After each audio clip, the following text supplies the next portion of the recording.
नमस्कार, आपण पाहत आहात रोकठोक महाराष्ट्र न्यूज नेटवर्क।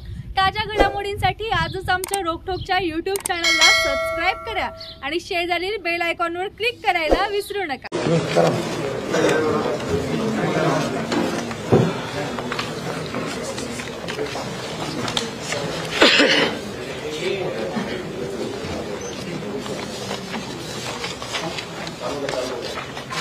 करायची सुरुवात आपण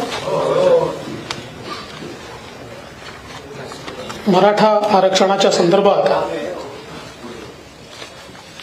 माननीय मुख्यमंत्री महोदयांच्या अध्यक्षतेखाली एक उच्चस्तरीय बैठक नुकतीच पार पडली। यामध्ये समितीचे सर्व सदस्य, राज्याचे महाधिवक्ता, विविध अधिकारी, छत्रपती उदयनराजे भोसले हे उपस्थित होते। तसेच काही काळाकरता संभाजीराजे देखील फोनच्या माध्यमातून मुख्यमंत्र्यांशी संपर्कात होते। एकूणच जी काही परिस्थिती राज्यामध्ये मराठा आरक्षणाच्या संदर्भात उपस्थित झालेली आहे,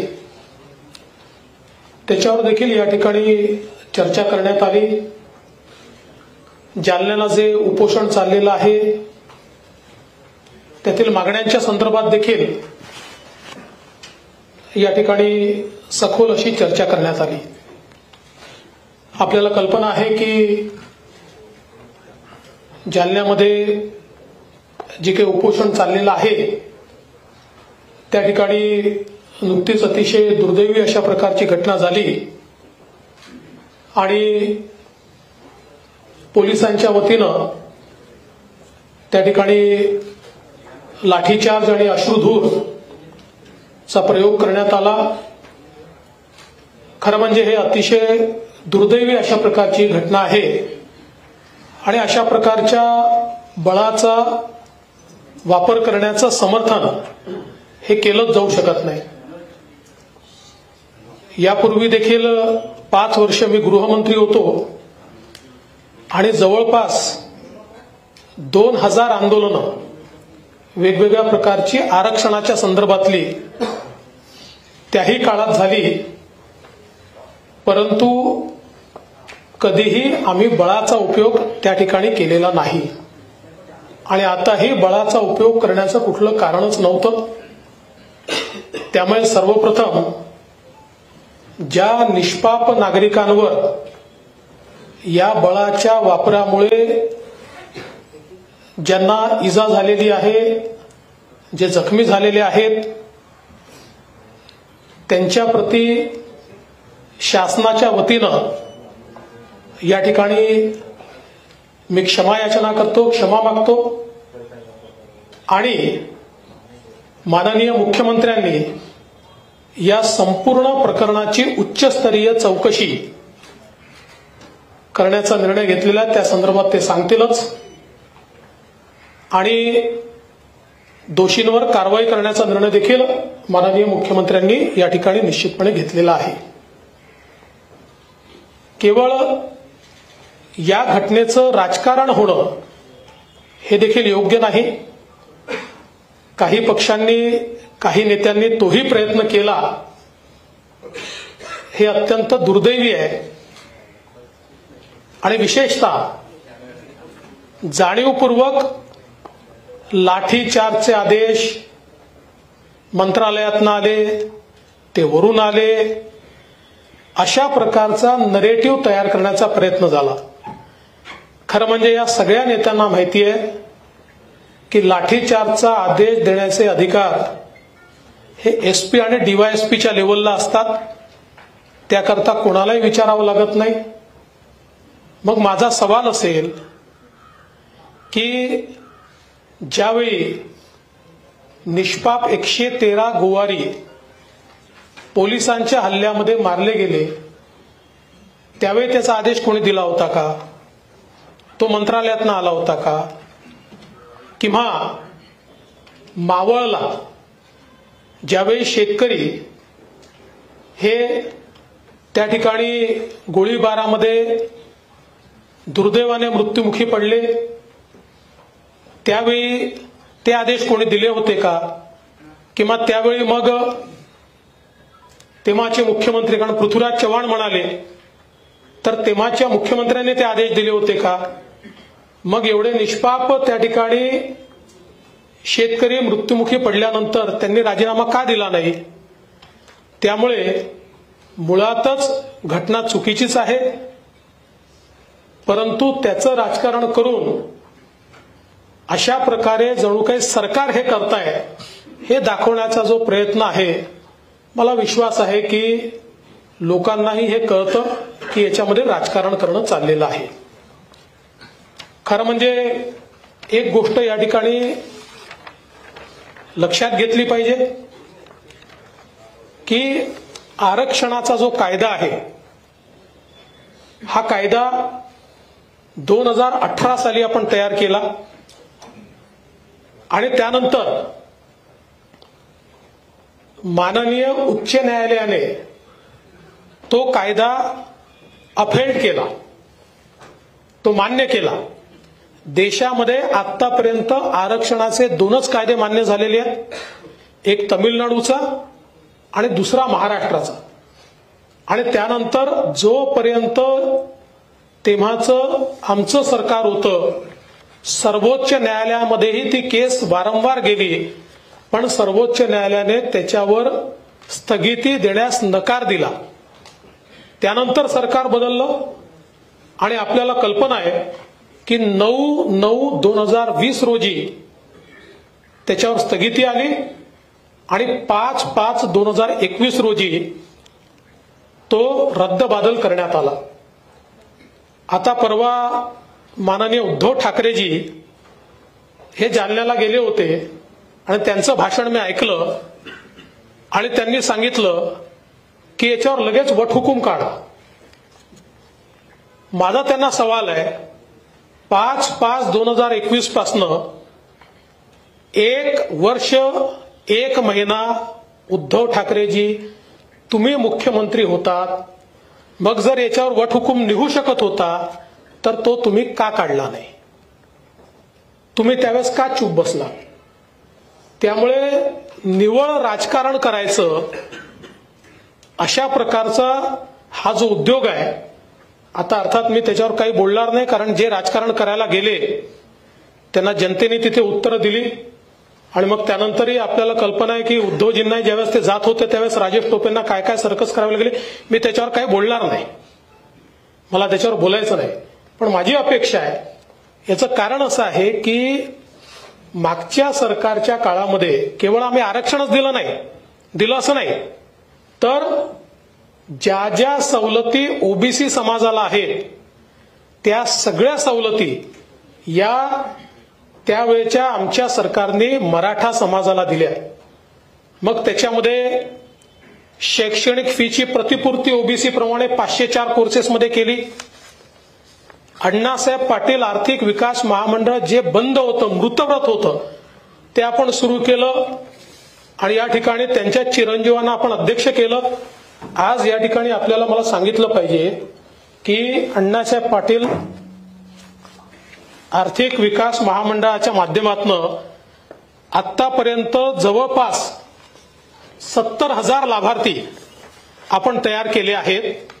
म्हणजे मराठा समाजातल्या 70,000 उद्योजक त्यात तयार झाले आहेत आणि 5,000 कोटी रुपयाचं कर्ज हे आपण त्या ठिकाणी त्यांना दिलेलं आहे, ज्याचा संपूर्ण व्याज हे राज्य सरकार या ठिकाणी भरतं. यासोबत सारथी सारखी एक अत्यंत महत्वाची संस्था ही आपण त्या काळामध्ये सुरू केली. या सारथीच्या माध्यमातून आपण सगळ्या मराठा समाजाच्या विद्यार्थ्यांच्या ओबीसी प्रमाणे सगळ्या खासगी कॉलेजेसमध्ये 504 कोर्सेस करता त्यांच्या अर्ध्या फीची प्रतिपूर्ती ही आपण त्या ठिकाणी करतो. ही योजना आपण त्या ठिकाणी सुरू केली. एवढंच नाही तर विद्यार्थ्यांना मराठा समाजाच्या हॉस्टेल बनायचे होते, ते बनतायत किंवा ते कमी पडू शकतात हा विचार करून जोपर्यंत हॉस्टेलमध्ये अकोमोडेशन मिळत नाही तोपर्यंत त्यांना 6,000 रुपये महिना अशा प्रकारे रहिवासाची योजना आपण सुरू केली. त्याचप्रमाणे आपण UPSC आणि MPSCच्या करता त्यांची राष्ट्रीय अधिछात्रवृत्ती योजना सुरू केली आणि माननीय मुख्यमंत्री महोदय सांगतील की ती योजना किती यशस्वी झाली आणि किती मोठ्या प्रमाणात आज आपले विद्यार्थी त्या ठिकाणी MPSC आणि UPSC मध्ये या योजनेच्या अंतर्गत सिलेक्ट झाले. या मुलांना दिल्लीमध्ये राहण्याकरता त्यांना भत्ता देण्याची सुरुवात आपण त्या ठिकाणी केली. सारथीच्या 7 विभागीय कार्यालयाला जमिनी आपण दिल्या. पुणे कार्यालयाकरता 42 कोटी रुपये, खारघर करता जवळपास 119 कोटी रुपये, कोल्हापूर करता 176 कोटी रुपये, नाशिक करता 158 कोटी रुपये आणि वसतिगृहाकरता वेगळे छत्रपती संभाजीनगर 140 कोटी रुपये, लातूर 172 कोटी रुपये, नागपूर 204 कोटी रुपये असे 1015 कोटी रुपये हे आपण त्या ठिकाणी सारथीच्या विविध कार्यालयांकरता उपलब्ध करून दिले. त्याचप्रमाणे कौशल्य विकास प्रशिक्षण कार्यक्रमाच्या माध्यमातून 28,000 विद्यार्थ्यांचं प्रशिक्षण त्या ठिकाणी आपण करतोय. वेगवेगळ्या ज्या योजना आहेत मी सगळ्या योजना या ठिकाणी सांगणार नाही, पण 9वी ते 11वी साठी छत्रपती राजाराम महाराज सारथी शिष्यवृत्ती योजना 23,224 विद्यार्थ्यांना 31 कोटी रुपये आपण त्या ठिकाणी देतो. त्याचप्रमाणे परदेशी शिष्यवृत्ती योजना आपण सारथीच्या माध्यमातून महाराजा सयाजीराव गायकवाड योजना सुरू केली की ज्याच्यामध्ये आपल्या मराठा समाजाच्या मुलांना त्या ठिकाणी परदेशी शिष्यवृत्ती आपण देतो आणि अनेक गोष्टी या ठिकाणी आहेत. मी सगळ्या गोष्टी सांगून आपला वेळ घेत नाही. मी या गोष्टी एवढ्याकरता सांगितल्या की आजपर्यंत मराठा समाजाकरता जे काही निर्णय झाले आहेत ते महायुतीच्या सरकारनेच घेतलेले निर्णय आहेत. इतर कुठल्या सरकारने घेतलेले ठळक निर्णय मराठा समाजाच्या संदर्भात आज दाखवता येत नाहीत. आणि आजही हे सरकार आल्यानंतर म्हणजे ज्यावेळी सर्वोच्च न्यायालयामध्ये आपल्याला कल्पना आहे की पिटिशन सुरू होती, अनेक वेळा महाराष्ट्र सरकारच्या वकिलांनी मागच्या सरकारच्या कार्यकाळामध्ये आम्हाला माहिती दिली जात नाही, आमच्याजवळ इन्फॉर्मेशन नाही, आम्ही या संदर्भात कमेंट करू शकत नाही, असं अनेक वेळा महाराष्ट्र शासनाच्या वकिलांनी सांगितलं. जे आरक्षण आम्ही हायकोर्टात टिकवलं, जे आरक्षण आम्ही सुप्रीम कोर्टात टिकवलं होतं ते आरक्षण सुप्रीम कोर्टात घालवण्याचं काम आज जे नेते मराठा समाजाचा या ठिकाणी पुळका आल्याचं दाखवत आहेत, या नेत्यांनी ते घालवलं. त्यानंतर मागच्या सरकारच्या काळामध्ये न्यायमूर्ती भोसले साहेबांच्या म्हणजे जे chief justice of Uttar Pradesh high court होते, अलाहाबाद हायकोर्ट होते, त्यांच्या अध्यक्षतेखाली एक समिती तयार केली आणि आता सर्वोच्च न्यायालयाच्या निर्णयातनं कशा प्रकारे मार्ग काढायचा या संदर्भात त्या समितीला शिफारसी करायला सांगितल्या. त्या समितीने शिफारसी केल्यानंतर त्यातल्या एकाही शिफारसीची अंमलबजावणी उद्धव ठाकरेंच्या सरकारने केली नाही. पण जसे मुख्यमंत्री एकनाथराव शिंदे झाले, एकनाथराव शिंदेजींनी त्या ठिकाणी त्या शिफारसींची अंमलबजावणी सुरू केली आणि सगळ्यात महत्वाचं की उद्धव ठाकरेजींच्या सरकारच्या काळामध्ये उद्धव ठाकरेजींना वारंवार जे मराठा तरुण सिलेक्ट झाले होते पण सुप्रीम कोर्टाच्या निर्णयामुळे एसीबीसीतनं बाहेर पडले, त्यांना अधिसंख्य पदं तयार करून समावून घेतलं पाहिजे ही मागणी होत होती. कधीही त्या सरकारने त्या मागणीकडे लक्ष दिलं नाही. एकनाथराव शिंदे यांच्यामध्येच ती हिंमत होती की त्यांनी निर्णय केला की होय आम्ही यांना समावून घेऊ आणि त्या सगळ्या विद्यार्थ्या त्या सगळ्या मराठा तरुणांना महाराष्ट्र सरकारच्या नोकऱ्यांमध्ये अधिसंख्य पदं तयार करून समावून घेण्याचं काम हे एकनाथराव शिंदेजींच्या सरकारने केलं. त्यामुळे मला असं वाटतं की हा अत्यंत महत्वाचा मुद्दा आहे, कॉम्प्लेक्स मुद्दा आहे, सर्वोच्च न्यायालयाच्या घटनापीठाने दिलेला निर्णय आहे आणि म्हणून याच्यावर कुठलंही सोल्युशन काढताना ते कायदेशीर असावं लागेल, ते न्यायालयात टिकणारं असावं लागेल. मराठा समाजाची दिशाभूल करता येणार नाही, थातूरमातूर करून हात झटकता येणार नाहीत. परमनंट टिकणारं अशा प्रकारचं सोल्युशन हे काढण्याचा प्रयत्न मुख्यमंत्र्यांच्या नेतृत्वात चाललेला आहे. त्याच अनुषंगाने आता जो मुद्दा जालन्याला आलेला आहे किंवा मराठा समाजाच्या आरक्षणाचा जो एक मुद्दा आहे, या संदर्भात ही बैठक झालेली आहे. काही निर्णय देखील या बैठकीत झालेले आहेत. माननीय मुख्यमंत्री महोदय त्या संदर्भात जी काही आपली टिप्पणी आहे ती करतील. त्याआधी अजितदादा, आपण या ठिकाणी अजितदादांना विनंती करतो की अजितदादांनी आपल्याला संबोधित करावं. माननीय मुख्यमंत्री, उपमुख्यमंत्री, सर्व उपस्थित मान्यवर, छत्रपती उदयनराजेजी आणि सर्व मंत्रिमंडळातील सहकारी पत्रकार मित्रांनो, 2 दिवस मी आजारी असल्यामुळे बाहेर पडलेलो नव्हतो. तशा बातम्या पण आलेल्या होत्या, परंतु त्याच्यातच गैरसमज पसरवण्याचा प्रयत्न झाला. आपल्याला सगळ्यांनाच माहिती आहे की जी काही घटना अंतरवाली सराटी तालुका अंबड जिल्हा जालन्यामध्ये घडली आणि जो लाठीचार्ज झाला, त्याच्या संदर्भातलं सगळ्यांनी स्पष्ट शब्दामध्ये त्या गोष्टीच्या बद्दलचा विरोध दर्शवला. असं व्हायला नको होतं, अशा प्रकारची भूमिका राज्याच्या प्रमुखांची आणि राज्य मंत्रिमंडळातल्या सगळ्यांचीच त्या ठिकाणी राहिलेली आहे. परंतु आम्ही अनेक वर्ष राजकीय जीवनामध्ये काम करणारे कार्यकर्ते आहोत. मलाही माहिती आहे की अशा प्रकारचे प्रसंग ज्यावेळेस येतात त्यावेळेस सर्वांनी राज्याचं हित डोळ्यासमोर ठेवून भूमिका घ्यायला पाहिजे. परंतु दुर्दैवाने काही राजकीय पोळी त्याच्यातनं भासता येते का, स्वार्थ साधता येतो का, अशाही प्रकारचा प्रयत्न त्या ठिकाणी केला जातो. खरं तर आतापर्यंतच्या एकंदरीत राजकीय कारकीर्द जर आपण बघितली तर अनेकांना अनेक वेळेला वेगवेगळ्या पदांवर संधी मिळाली. त्यांनी पण त्यावेळेस वेगवेगळ्या घटकाला, मराठा असेल, धनगर असेल, मुस्लिम असेल किंवा इतर अनेक लिंगायत असेल, अनेक समाज आपल्याला आरक्षण मिळावं म्हणून मागणी करत असतो आणि तशा प्रकारची मागणीची पूर्तता करण्याच्या करता कुणी राज्यकर्ते असले तर ते त्या ठिकाणी प्रयत्न करत असतात. परंतु उद्याच्याला तो प्रयत्न झाल्यानंतर कायद्याच्या चौकटीमध्ये देखील तो बसला पाहिजे. सुप्रीम कोर्टात, हायकोर्टात देखील तो मान्य झाला पाहिजे. वेगवेगळ्या प्रकारचे वेळोवेळी निर्णय सर्वोच्च न्यायालय देतं, वेगवेगळ्या राज्यांच्या संदर्भातलं देतं. त्याही वेळेस तिथं कुठं अडचण येता कामा नये अशा प्रकारचा सगळा प्रयत्न तो करावा लागतो आणि तशा पद्धतीनं करण्यात आला. मागे एक गोष्ट मान्यच करावी लागेल, देवेंद्र फडणवीस राज्याचे प्रमुख असताना हायकोर्टामध्ये त्यांनी घेतलेला मराठा आरक्षण हे टिकलं. सुप्रीम कोर्टामध्ये ते पुन्हा नाकारण्यात आलं. त्याच्यानंतरच्या काळामध्ये देखील वेळोवेळी एकनाथराव शिंदेसाहेब देखील आपल्या परीनं प्रयत्न करतायत, इतर पण सहकारी प्रयत्न करतायत, परंतु त्याला अजूनपर्यंत एक उत्तर जे मिळायला पाहिजे तसं उत्तर मिळालेलं नाहीये.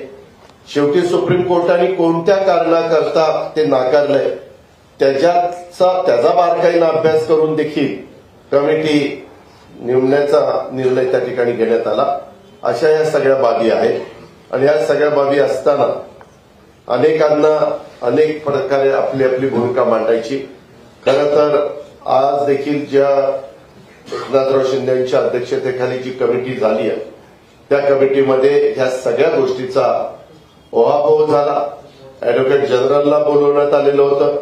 इतर सर्व सहकाऱ्यांचे देखील काय मत आहेत, काय विचार आहेत ते पण घेण्याचा प्रयत्न केला आणि मी आज विशेषतः तमाम महाराष्ट्रातल्या मराठा समाजाला आव्हान करतो की सध्या जे काही वेगवेगळ्या ठिकाणी बंद चाललेला आहे, एसटीची जाळपोळ चाललेली आहे, हे एक प्रकारचं आपल्याच राज्याचंच नुकसान आहे ना. 10 कोटी रुपयाच्या एसट्या जाळल्या तरी नुकसान शेवटी राज्याचंच होतं.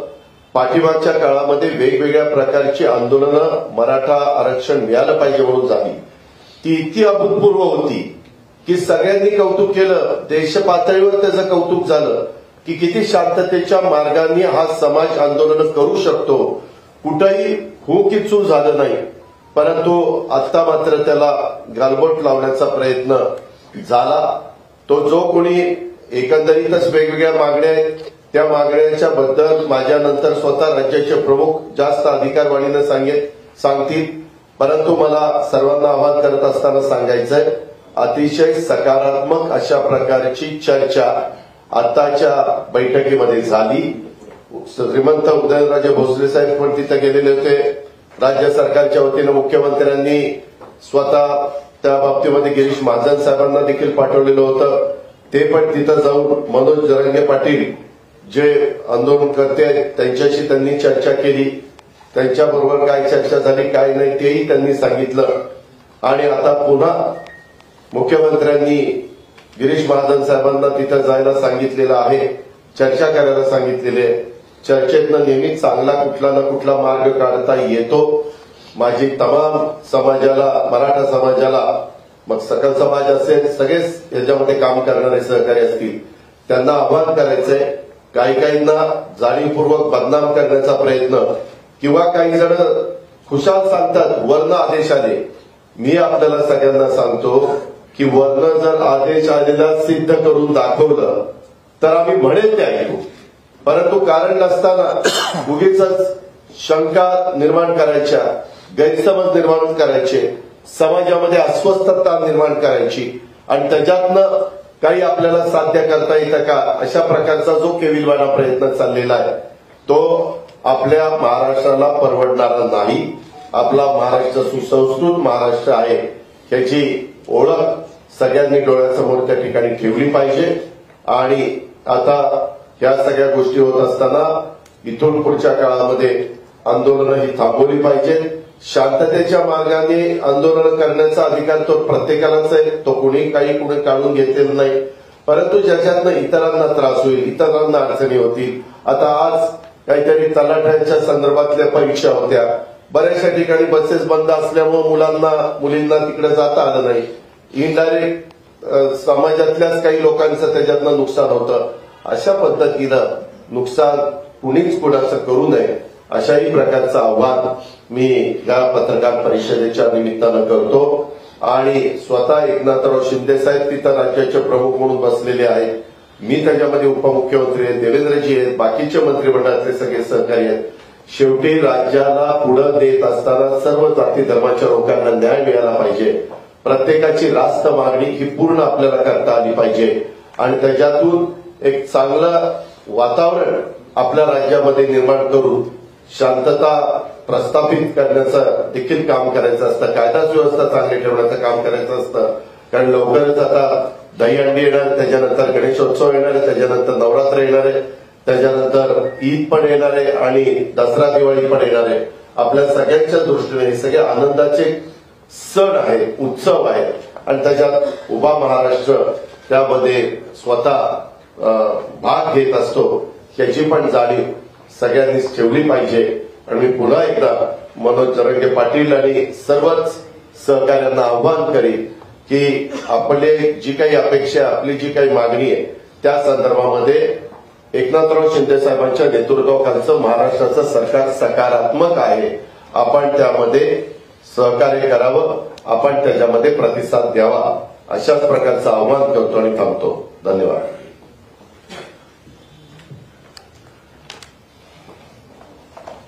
आजच्या पत्रकार परिषदेमध्ये उपस्थित दोन्ही उपमुख्यमंत्री आणि आपले उदयनराजे आहेत, आमचे सगळे मंत्री आहेत आणि पत्रकार मित्रांनो, आज एक उच्चस्तरीय बैठक संबंधित सगळ्यांचीच आम्ही घेतली.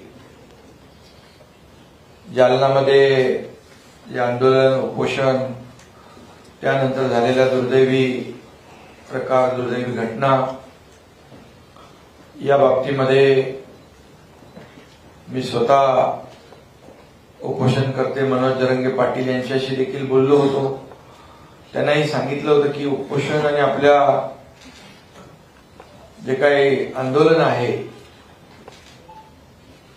या आंदोलनावर आपलं सरकार काम करतंय. तुमची जी मागणी आहे त्याच्यावर गांभीर्याने आपण काम करतोय.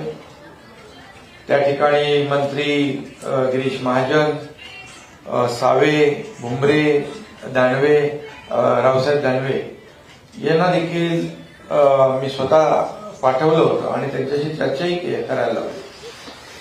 एकंदरीत मराठा समाजाचं जे काही यापूर्वी आंदोलनं झाली आपण सगळ्यांनी पाहिली.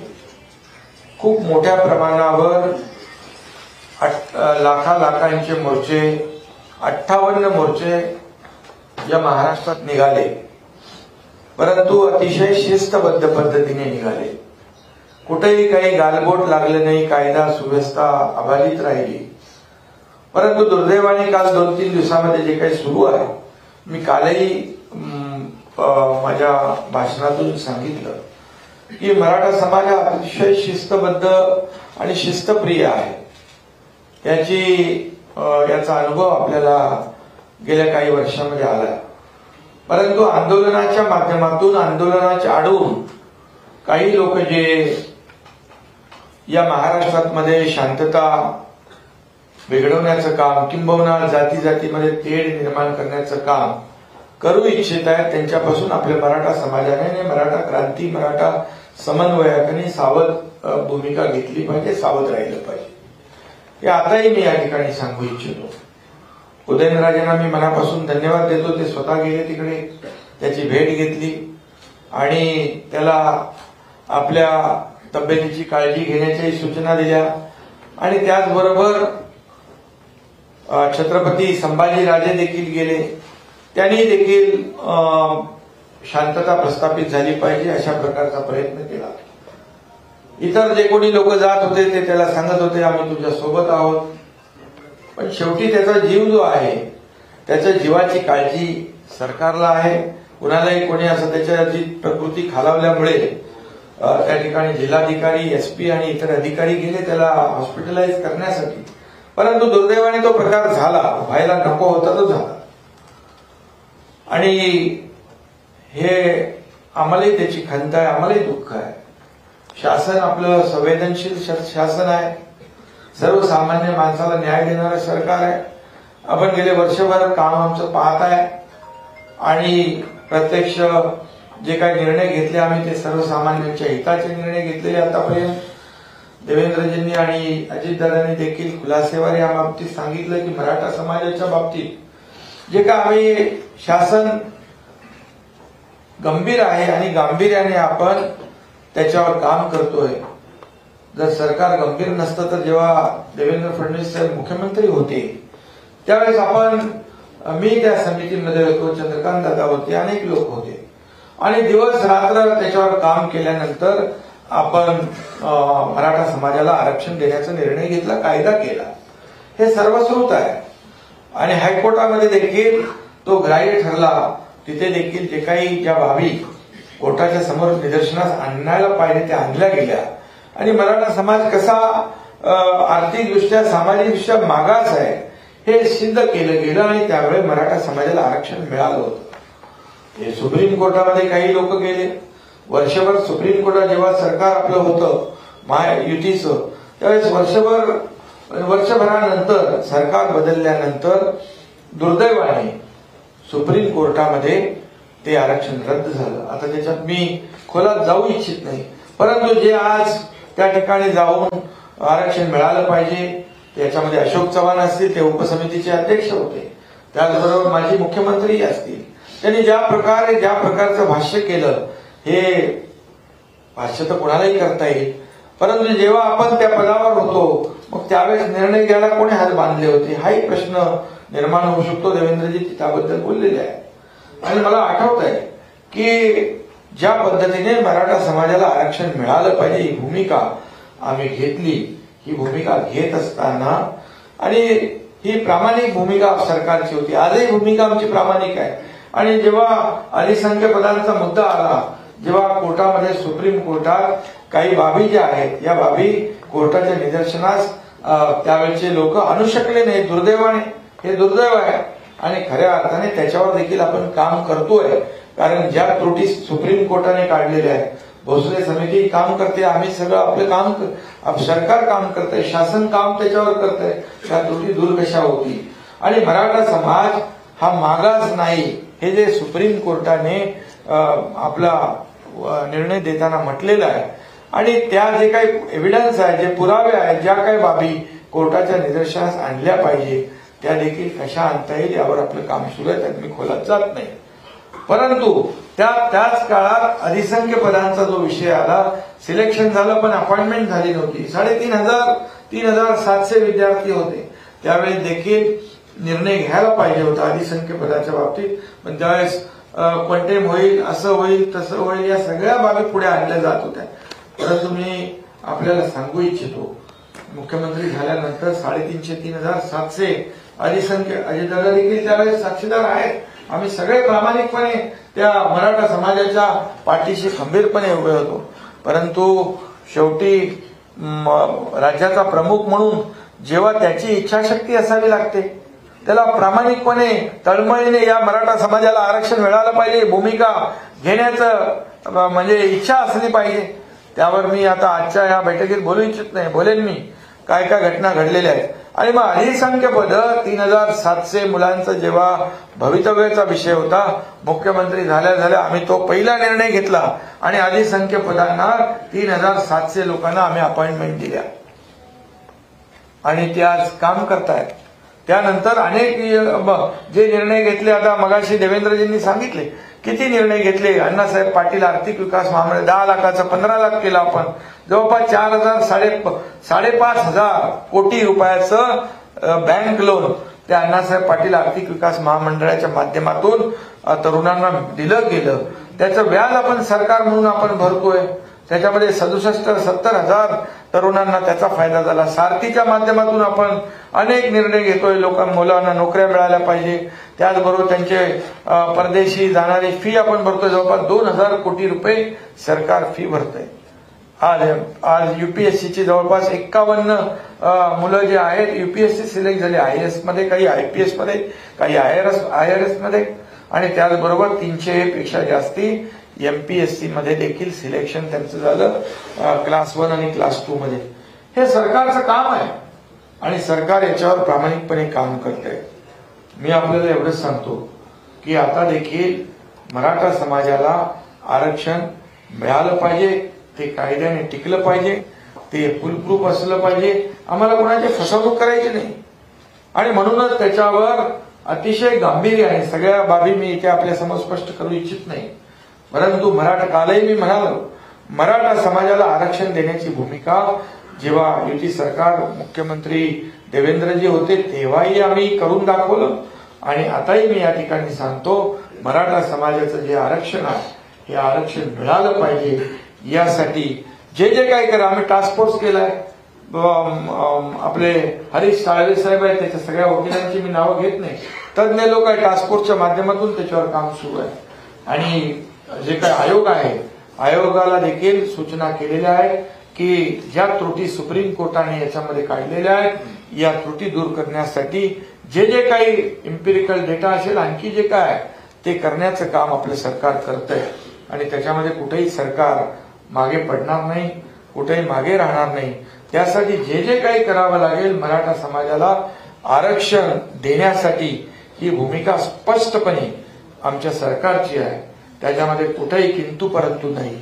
फक्त थोडा जो काही संयम राखण्याची आवश्यकता आहे मराठा समाजाने. शेवटी मराठा समाज हा काही प्रमाणामध्ये पुढारलेला आहे, परंतु मेजॉरिटी प्रमाण जे आहे आर्थिक आणि सामाजिक दृष्ट्याने मागासलेलं आहे आणि म्हणून ते अगोदर आपल्याला काही लोक म्हणताय इथून याच्यातून द्या त्याच्यातून द्या, परंतु पहिलं तर मराठा समाज मागास आहे हे तर आपल्याला सिद्ध करावं लागेल. जे सुप्रीम कोर्टाने त्यांच्या निर्णयामध्ये त्याची नोंद घेतलेली आहे, तशी निरीक्षणं नोंदवलेली आहेत, त्या त्रुटी काढलेल्या आहेत, त्याच्यावर आम्ही काम करतोय.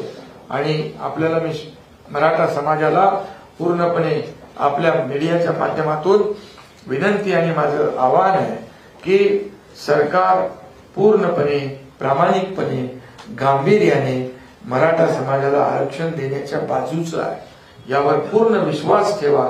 आरक्षण टिकलं पाहिजे. हे सगळ्या गोष्टी ज्या आहेत फुलप्रूफ आपल्याला फ्रुटफुल केल्या पाहिजे. त्याचा फायदा लाभ जो आहे हा मराठा समाजाला घेता आला पाहिजे. तोपर्यंत ओबीसी समाजातल्या विद्यार्थ्यांना जे काही फायदे मिळत आहेत ते देखील देण्याचं काम आपलं सरकार करते. त्याच्या डिटेलमध्ये मी जात नाही. मग हॉस्टेलची फी असेल, परदेशी जाण्याचा जो खर्च असेल, अण्णासाहेब पाटील आर्थिक विकास महामंडळाचं सारथीचं जे माध्यम आहे, या माध्यमातून सरकार पूर्णपणे त्याला जे काही आर्थिक तरतूद आवश्यक आहे तिथे कुठेही हात आकडता घेणार नाही. हे देखील मी मुख्यमंत्री म्हणून या ठिकाणी सांगू इच्छितो. त्यामुळे फक्त एवढंच आहे की जे लोक याच्यामध्ये मराठा समाजाचा आंदोलनाचा फायदा घेऊन काही राजकीय पोळी भाजू इच्छित आहेत त्यांच्यापासून मराठा समाजाने सावध राहिलं पाहिजे. आज काही सगळे लोक जात होते, आम्ही पाठिंबा आहे असं म्हणत होते, परंतु त्याच्यातले काही लोक जे उदयनराजे आहेत, आपले संभाजीराजे आहेत, यांनी त्याला त्याच्या तब्येतीच्या बाबतीमध्ये, त्याची जी काय प्रकृती आहे त्याच्या बाबतीमध्ये, बाकी लोक कोणीही त्याला म्हणत नव्हते की बाबा तुझी प्रकृती, तू हॉस्पिटलाइज हो किंवा काय हो. आपल्या ठिकाणी जायचं आणि सरकारला बदनाम करण्याचा एक कलमी कार्यक्रम त्या ठिकाणी आपण पाहिला. आणि काही लोकांना, तिथल्या लोकांनी देखील त्यांच्या प्रतिक्रिया, उग्र प्रतिक्रिया देखील त्या ठिकाणी आपल्याला पाहायला मिळाल्या. म्हणून आम्हाला याच्यामध्ये कुठलंही राजकारण करायचं नाही आणि राजकीय भाषाही मला आज करायचं नाही. फक्त एवढंच आहे की मराठा समाज हा शांतताप्रिय आणि शिस्तप्रिय आहे. 58 मोर्चे, मगाशी मी म्हटलं 58 मोर्चे निघाले, लाखांचे मोठे मोठे मोर्चे निघाले, परंतु कुठेही गालबोट लागलं नाही. आज जे काही होतंय, जी तिथे मी तर एवढं म्हणेन की दगडफेक करणारा देखील मराठा समाजाचा कार्यकर्ता नसावा. कारण आपण आतापर्यंत सगळं शिस्तप्रिय आणि शिस्तीने सगळं हे केलेलं आहे. आज ज्या काही घटना होत आहेत याच्या मागून कोणीतरी मराठा समाजाला कुठे आड त्याच्या राहून आंदोलनाचा त्याचा आसरा घेऊन या राज्यामध्ये शांतता भंग करण्याचं काम जे कोणी करतायत त्यापासून कायदा सुव्यवस्था राखण्याचं काम तर आपण करूच, परंतु मराठा समाजाने देखील, मराठा क्रांतीचे कार्यकर्ते आहेत त्यांनी देखील याची नोंद घेतली पाहिजे आणि सावध राहिलं पाहिजे. एवढंच माझं आज सांगणं आहे. आणि त्याचबरोबर जी घटना घडली त्या बाबतीमध्ये आज जे तिथले एसपी आहेत, पोलीस अधीक्षक दोषी, त्यांना आम्ही जिल्ह्याच्या बाहेर त्यांना पाठवण्याचा निर्णय घेतला. त्याची अंमलबजावणी झाली. बलकवडे नावाचे एसपी त्यांनी त्या ठिकाणी चार्ज घेतलेला आहे. उपविभागीय अधिकारी जे आहेत त्यांना निलंबित करण्याचा निर्णय देखील आपण घेतलेला आहे. आणि याची सखोल चौकशी पोलीस महासंचालक करतायत. आणि त्याचबरोबर जे additional DG law and order Saxena हे तिथे प्रत्यक्ष जाऊन तिथली वस्तुस्थिती तपासून त्या ठिकाणी जी माहिती घेतील आणि पोलीस महासंचालकांच्या माध्यमातून त्याची पूर्ण चौकशी या ठिकाणी सुरू करण्याचा निर्णय आम्ही घेतलेला आहे. आणि त्यामध्ये जे दोषी असतील त्या दोषींवर कारवाई करण्याचा देखील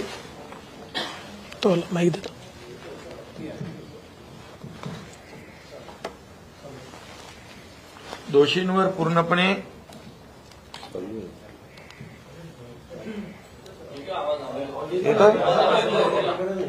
ठीक आहे असं पण येईल. तर जे दोषी आहेत त्यांच्यावर कारवाई केली जाईल. आता उपविभागीय अधिकारी जे आहेत त्यांना निलंबित करण्याचा निर्णय घेतलाय.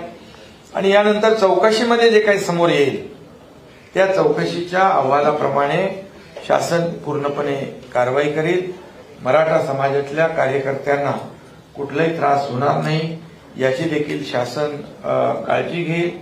आणि मला वाटतं यापेक्षा जे कुणबी समाजाचा जे दाखल्याचा जो विषय आहे या बाबतीत देखील आताच बैठकीमध्ये चर्चा झाली. महसूल विभागाचे सचिव, अतिरिक्त मुख्य सचिव त्याच्यावर काम करतायत.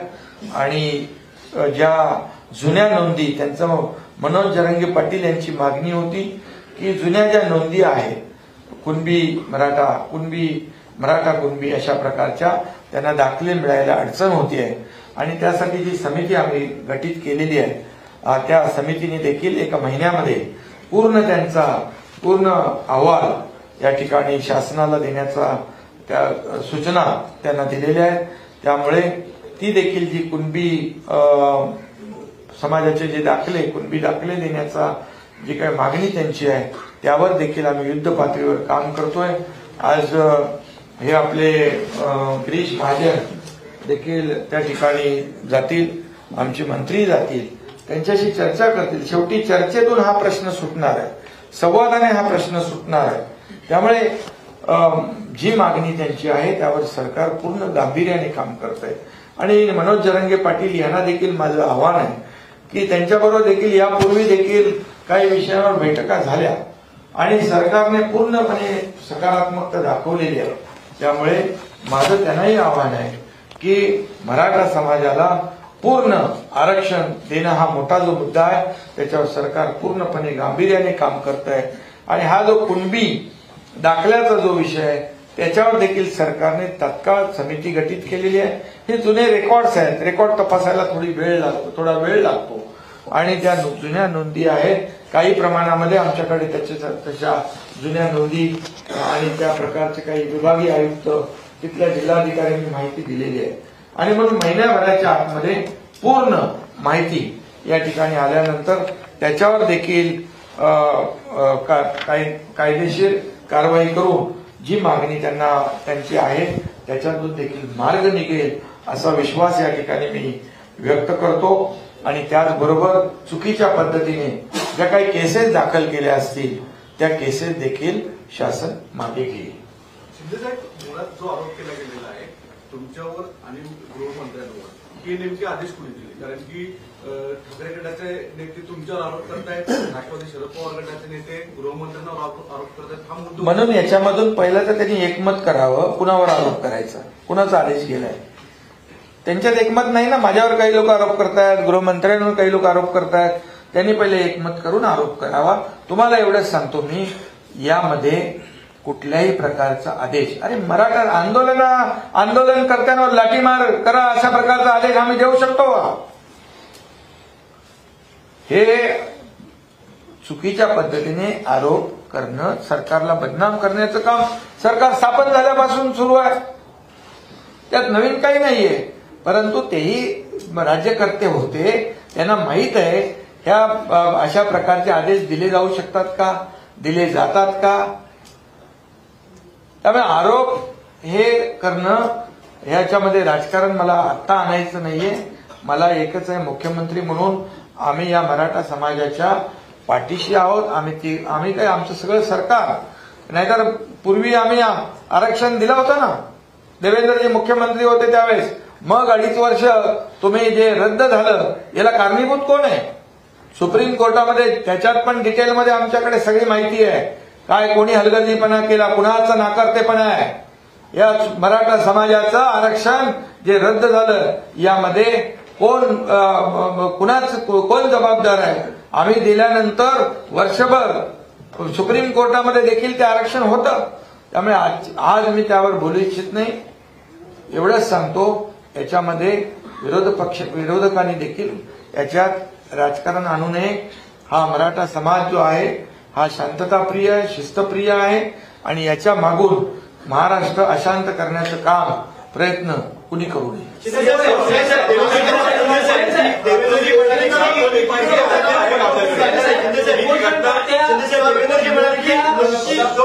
अरे तुमचा कोणाचा ऐकायलाच येत नाही, एकाने बोला ना. तुमची प्राथमिक माहिती काय? अरे बाबा, म्हणून तर त्याची चौकशी लावली, उच्चस्तरीय चौकशी लावली. त्या एसपीला जिल्ह्याच्या बाहेर घालवला, उपविभागीय अधिकाऱ्याचं निलंबन केलंय. आता चौकशी अंती जे बाहेर येईल त्याच्यावर कारवाई करली. आता नेमकी माहिती काय? चौकशी तर लावलेली आहे, पण लाठीचार्ज झाला हे सत्य आहे.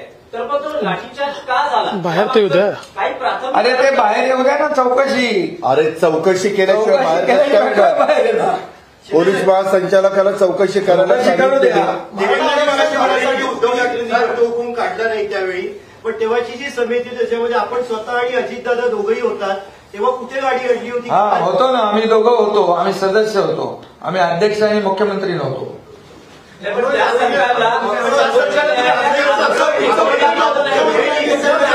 सरकारला सर्वोच्च न्यायालयात आरक्षण टिकवता आलं नाही हे तुम्हाला मान्य आहे का? कारण त्या सरकारमध्ये तुम्ही होतात, अजितदादा आपणही महत्वाच्या पदावर होतात. मी मगाशी म्हणालो होते जे आरक्षण देवेंद्र फडणवीसांच्या काळात दिलं होतं ते हायकोर्टात टिकलं होतं, त्याच्यासाठी काळजी घेतली होती आणि ते दुर्दैवाने सुप्रीम कोर्ट, बघा सुप्रीम कोर्टावर त्याचाही मला आदर राखायचा आहे. आणि त्यावेळी अशोक चव्हाण उपसमितीचे अध्यक्ष होते, हे लक्षात घ्या. हे किती वेळा गेले तिकडे, काल तिथे बोलत होते मोठं म्हणजे गळा काढून, गळा तर मराठा समाजाचा घोटणार ते आणि गळा काढायला गेले होते तिकडे. मग आता आम्हालाही बोलता येते. अजितदादा तुम्हालाही तो प्रश्न आहे की उद्धव ठाकरे सरकारला सर्वोच्च न्यायालयात आरक्षण का टिकवता आलं नाही आणि वर्षभर त्यावर कोणतीही म्हणजे समिती उपसमिती नेमली पण त्यावर कार्यवाही ठोस का नाही झाली? का आपण पत्रकार आहात, कुठलीही कमिटी केल्यानंतर समिती आपली आपली भूमिका तिथं मांडायचं काम करतो, सदस्य तिथं भूमिका मांडायचं काम करतो. शेवटी त्याच्यामध्ये जो प्रमुख व्यक्ती असते त्या प्रमुख व्यक्तीचाच निर्णय अंतिम असतो. आजही मी काही सांगितलं, देवेंद्रजींनी काही सांगितलं, तर शेवटी अंतिम निर्णय एकनाथराव शिंदे साहेब त्या ठिकाणी घेतात, कारण ते आज राज्याचे प्रमुख आहेत. त्यावेळेस हे टिकण्याच्या करता आम्ही आमच्या परीनं सूचना त्या ठिकाणी केल्या. शेवटी प्रमुखांनी फायनल निर्णय घ्यायचा असतो. ज्यावेळेस टिकतं त्यावेळेस प्रमुख ते क्रेडिट घेतो, त्यावेळेस टिकत नाही त्यावेळेस जो प्रमुख असेल त्यांनीच अपयशपद मान्य केलं पाहिजे. ह्याच्यात दुसरी जबाबदारी त्यांनीच घेतली पाहिजे, दुसऱ्यांनी जबाबदारी घेऊन चालत नसतं. आज तुम्ही आता ज्या चॅनलचे आहेत तुमच्या संपादकांनी जबाबदारी घेतली पाहिजे, तुम्ही जबाबदारी घेऊन चालत नाही असं आहे. आणि मगाशी सारखं सारखं चाललंय ना, कुठे आदेश दिले कुठे आदेश दिले, चला दूध का दूध पाणी का पाणी. आम्ही कोणी तिघांनी आदेश दिले असतील ना सिद्ध करावं, राजकारणात बाजूला होईल. तशा पद्धतीनं त्यांनी नाही सिद्ध केलं तर त्यांनी राजकारणात बाजूला व्हावं. अहमद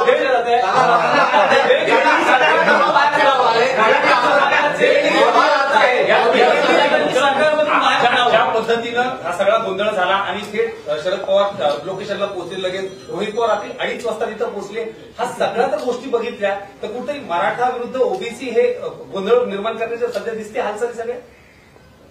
ते तुम्ही शोधायचं. हे बघा बरोबर वेळेवर पोहोचतात, सगळ्या गोष्टी करतात. आणि याच्यामध्ये काय आहे, एक मिनिट, नाही याच्यामध्ये एवढं आहे बघा, हे झाल्या काही लोक पोचतात रात्री 2:30 वाजता, पवार साहेब पोचतात. पवार साहेबांच्या बद्दल ते मोठे नेते आहेत, मी बोलू इच्छित नाही, पण तिथल्या लोकांनी प्रतिक्रिया दिलेल्या आहेत. पवार साहेब देखील या राज्याचे मुख्यमंत्री राहिलेले आहेत. त्यामुळे माझी विनंती आहे, हा मुद्दा आपला जो मराठा समाजाचा आहे याच्यावर कुणी राजकीय पोळी भाजून घेऊ नये. या राज्यामध्ये शांतता नांदली पाहिजे. या राज्यात सर्व जाती धर्माचे लोक राहतात, गुन्ह्या गोविंदाने राहतात. पण काही लोकांना आमचं सरकार आल्यापासून हे नको आहे. त्यामुळे काही नाही काढून काही आरोप प्रत्यारोप हे सुरू आहेत. पण माझी सगळ्यांना विनंती आहे की हा मराठा समाजाला न्याय आपल्याला दिला पाहिजे आणि त्यासाठी सगळ्यांचं सहकार्य अपेक्षित आहे. सगळ्यांनी सहकार्य करावं आणि आपल्या या मराठा समाजाला न्याय मिळवून